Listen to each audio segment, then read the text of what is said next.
حضور نے فرمایا لا یؤمن احدکم حتی یحب لاخیہ ما یحب لنفسہ، تم میں سے کوئی شخص مومن نہیں ہو سکتا جب تک کہ وہ اپنے بھائی کے لیے بھی وہی بات پسند نہ کرے جو اپنے لیے پسند کی۔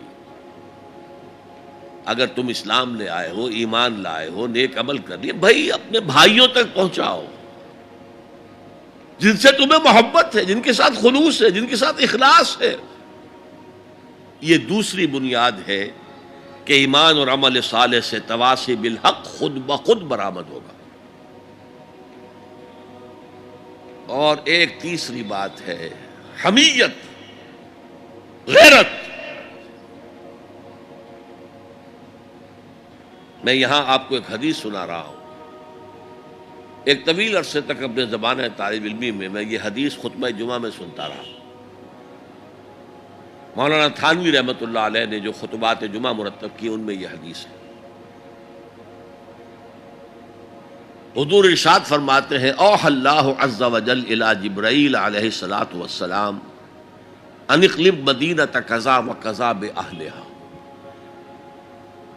اللہ تعالیٰ نے وحی کے ذریعے سے حکم دیا حضرت جبرائیل کو کہ فلاں فلاں بستیوں کو الٹ دو، تلپٹ کر دو۔ جیسے سدوم اور عامورہ کی بستیوں پر عذاب آیا تھا، ویسا عذاب ان بستیوں کے اوپر لے آؤ۔ قال فقال،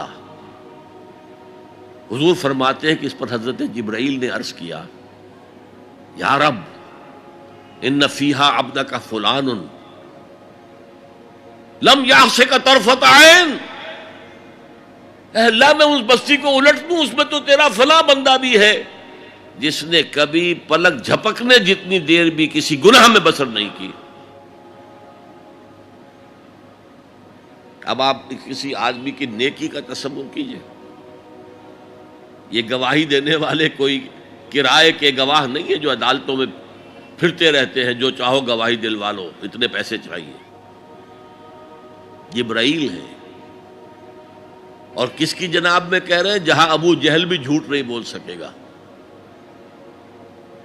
یا رب ان فیہا عبدک فلان لم یعصک طرفۃ عین، الٹ دوں اس بستی کو۔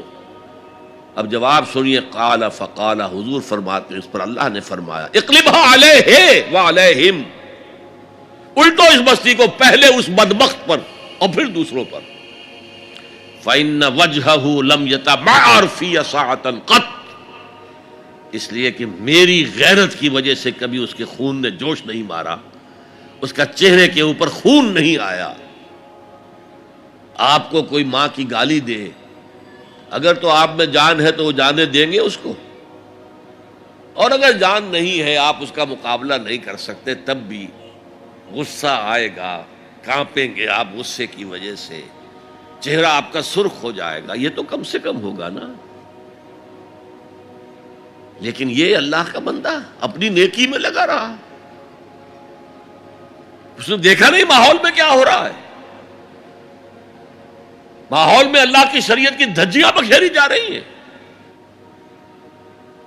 ماحول میں اللہ کے احکام پاؤں تلے روندے جا رہے ہیں، یہ لگا رہا تو فقط اللہ اللہ اللہ، یہ زیادہ بڑا مجرم ہے۔ لہذا بستی کو پہلے اس پر پلٹو اور پھر دوسروں پر۔